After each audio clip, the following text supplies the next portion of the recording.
দুর্নীতি দমন কমিশন প্রধান কার্যালয়ের এনফোর্সমেন্ট নির্দেশক্রমে আমরা আজকের এই অভিযান দুর্নীতি দমন কমিশন সমন্বিত জেলা কার্যালয় কুড়িগ্রাম হতে আমরা একটা টিম এসেছি সদর লালমনিরহাট 250 শয্যা বিশিষ্ট সদর হাসপাতালের আমরা একটা অভিযান পরিচালনা করি। প্রথমেই আমরা দুদক টিম এনফোর্সমেন্ট টিম ছদ্মবেশে ওষুধ কাউন্টারে আমরা দাঁড়াই। সেখানে ডাক্তার যে প্রেসক্রিপশন অনুযায়ী ওষুধ রোগীরা পাচ্ছে কিনা সেটা আমরা দেখি। তারপর আমরা সেখান থেকে 3 জন রোগীকে তত্ত্বাবধায়ক মহোদয়ের রুমে নিয়ে যাই, কিন্তু তত্ত্বাবধায়ক মহোদয় না থাকার কারণে আবাসিক মেডিকেল অফিসার মহোদয়ের রুমে নিয়ে যাই। তারপর আমরা ওষুধ মিলিয়ে দেখি যে ডাক্তারের প্রেসক্রিপশনে যে ওষুধ উল্লেখ আছে এবং যে ওষুধটা দেওয়া হয়েছে সেটা ঠিক আছে কিনা। তো দেখা গেল যে বিভিন্ন একটা গ্রুপের বিভিন্ন ওষুধ। তার পরবর্তীতে আমরা সেটা আবাসিক মেডিকেল অফিসার মহোদয়কে জিজ্ঞেস করি যে এখানে কি সিগনেচার থাকার কথা ছিল। তো উনি বললেন যে এটা আসলে ঠিক হয় না, এখানে সিগনেচার থাকার কথা ছিল। তো আমরা এই একটা অনিয়ম প্রথমে পরিলক্ষিত হয়, যেটার উত্তরে ওনারা বলেছেন যে রোগীদের চাপ থাকার কারণে ওনারা সিগনেচার করতে আসলে ভুলে যান, পরবর্তীতে আর এই ভুল হবে না, সিগনেচার করবেন। তার পরবর্তীতে আমরা দেখি যে পরিষ্কার পরিচ্ছন্নতার বিষয়টা। পরিষ্কার পরিচ্ছন্নতা আমরা দেখি যে নিচতলায় হাসপাতালের নতুন ভবনের নিচতলায় 3টে ওয়াশরুম, কিন্তু 3টে ওয়াশরুমের মধ্যে 2টাই তালা দেয়া এবং একটা ওয়াশরুম মাত্র সার্ভিস আছে। তো আমরা এটা জিজ্ঞেস করি যে রোগীরা আসে, অসুস্থ হয়ে আসে, ওয়াশরুমে যদি সুবিধা না থাকে তাহলে তো রোগীরা ভোগান্তি আরও বাড়বে। তো ওনারা এর প্রত্যুত্তরে বলেছেন যে কয়েকদিন আগে এখানে ওয়াশরুমের থেকে ফিটিংসে কিছু একটা সমস্যা হয়েছে এবং কিছু মালামাল ওয়াশরুম থেকে চুরি হয়েছে, যে কারণে সেটা আপাতত বন্ধ করে রাখা হয়েছে। তা সেটা আসলে 15-20 দিন থেকে বন্ধ ওনাদের ভাষ্যমতে। তো এতদিন ধরে রোগীরা ভোগান্তির শিকার হচ্ছেন ওয়াশরুম নিয়ে, সেটা আমরা ওনাদের কনসার্নে দিয়েছি। ওনারা বলছেন যে অতি দ্রুত ওয়াশরুম সার্ভিসটা ওনারা চালু করবেন এবং মেরামত যা করা দরকার ওনারা সেটা করার ব্যবস্থা নেবেন। পরবর্তীতে আমরা আবাসিক মেডিকেল অফিসার মহোদয় সহ খাবার রুমে আসি, যে খাবারের গুণগত মান, পরিষ্কার পরিচ্ছন্নতা, খাবার রুমে সব ঠিক আছে কিনা তা পরীক্ষা করার জন্য। প্রথমে এসে আমরা দেখি যে আজকে মেনুতে মাছ দেওয়া হয়েছে। তো আমরা এখানে তালিকা দেখি যে মাছ কত গ্রাম দেওয়ার কথা। দেখলাম যে 2 ওয়াক্ত মিলে মাছ 180 গ্রাম, তার মানে হচ্ছে দুপুরের বেলা 90 গ্রাম এবং রাতের বেলা 90 গ্রাম মাছ দেওয়ার কথা যদি মাছ থাকে। তো আমরা মাছ পরিমাপ করি, আবাসিক মেডিকেল অফিসার মহোদয়, দুদক টিম সহ রান্নাঘরে যারা ছিল তারা উপস্থিত ছিলেন, সবার উপস্থিতিতে আমরা মাছটা পরিমাপ করি। তো সেখানে দেখা যায় 90 গ্রামের স্থলে 30 গ্রাম, 40 গ্রাম এবং সর্বোচ্চ আমরা 50 গ্রাম পেয়েছি। অধিকাংশ মাছের টুকরাই হচ্ছে 30 থেকে 40 গ্রামের মধ্যে।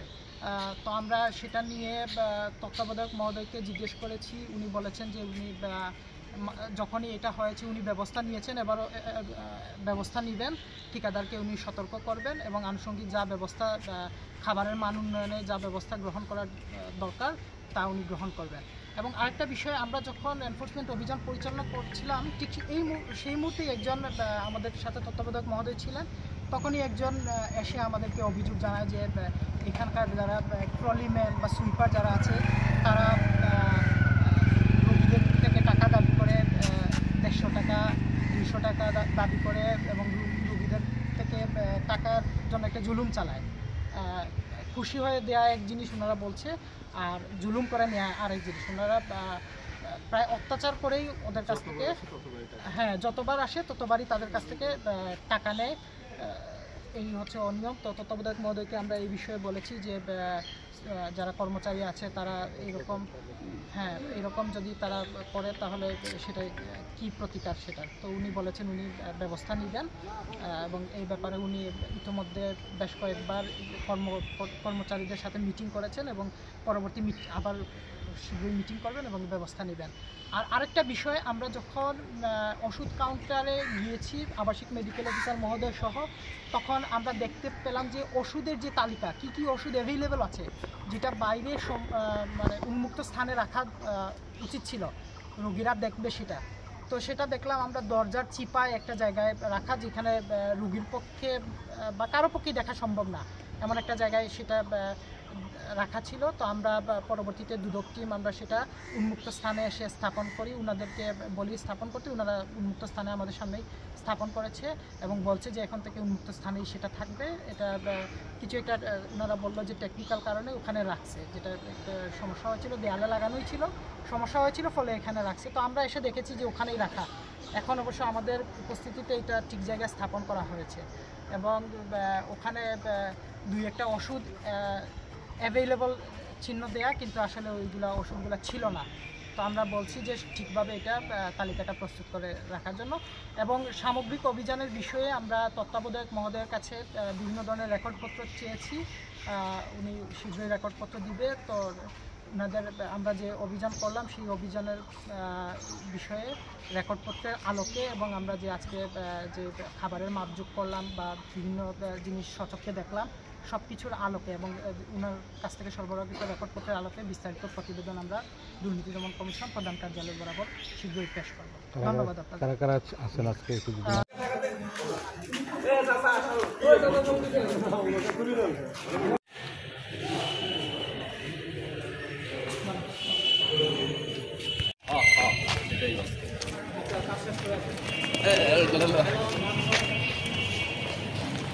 সামনে যাই না আমার একটা গ্লান্স আর ভিতরে একদম ইয়াও আছে কোন কোন পদের জিনিস থেকে কে আছে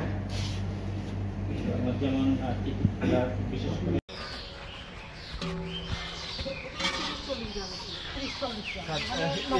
এগুলো কিন্তু একটা পিচ্ছা এরকম, এগুলো একটা পিচ্ছা, এটাও একটা পিস। এটা কয়জন? এটা কতটুক হবে স্যার? এটা তো 30 গ্রাম 25 গ্রাম এরকম হবে। এটা একটা পিস না, এটা পিস, এটা হয়তো ভেঙে গেছে, কিন্তু এগুলো না, এটা তো ভেঙে যাওয়ার কোনো জায়গায় নাই। এর মধ্যে কর্মরত আছে 61টা, শূন্য পদ 19টা। এর মধ্যে আপনাদের অবগতির জন্য বলি মিডওয়াইফ যারা বিশেষ করে